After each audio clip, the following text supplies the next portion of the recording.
Now that we've talked about strategies for managing dialectical tension, we're going to move on and talk about deception in romantic relationships. Sometimes people get the idea that honesty is the best policy, right? In fact, we have that saying, honesty is the best policy. But I'm here to tell you, in romantic relationships, that is not always true. So first we're going to talk about lies. Now, there is a thing called an altruistic lie. Let me give you an example. When my sweetie and I were first dating, I made him spaghetti, cooked a dinner for us. I worked a long time. I spent hours on this spaghetti, totally made it from scratch. I mean, I put in a lot of effort and I, served the spaghetti and he tastes it. And I said, "So how is it?" And he said, "The peppers could be diced more finely." And I tell you what, I had to stop myself from taking his plate away. If somebody cooks you spaghetti and they take a long time and put a lot of effort into it and they say, "How is it?" Even if the peppers could be diced more finely, you don't have to say that. Instead, you can just say, "It's delicious." That would be an altruistic lie. Right? An altruistic lie is where you're lying for the benefit of the other person. White lies go in that category. Now, if you're not comfortable just straight out lying, you can also evade. You remember the episode of Friends where Ross played his keyboard for the Friends and he was terrible and he asked, "How was it?"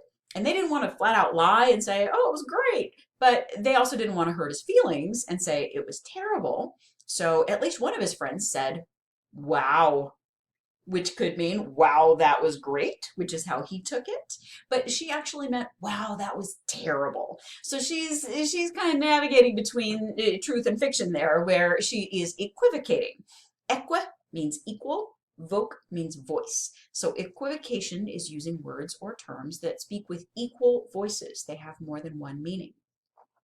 Hinting is just like it sounds. Sometimes we've been taught that we're not supposed to say things right out loud, so we drop hints. Maybe you are sitting with your sweetie and they have a lot of French fries on their plate and you would like a fry. Well, we're taught not to say, "I want a French fry, give me a fry." Instead, we might say something like, "You're going to eat all those?" And usually people pick up on the hint. It only works if they do pick up on the hint. Next is self-serving lies. Now, this is not an altruistic lie. This is where you're lying to benefit yourself. One example of that is a lie of omission. For example, if you're dating somebody and you happen to not mention the fact that your divorce is not final.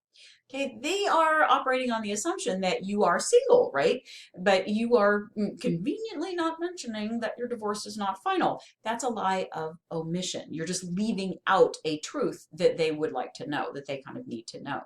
A lie of actual fabrication would be if they flat out asked you, "Are you single?" And you said, "Yes."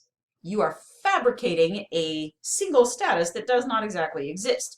So fabrication is where you're making something up, like saying, "I am single," when actually you're married.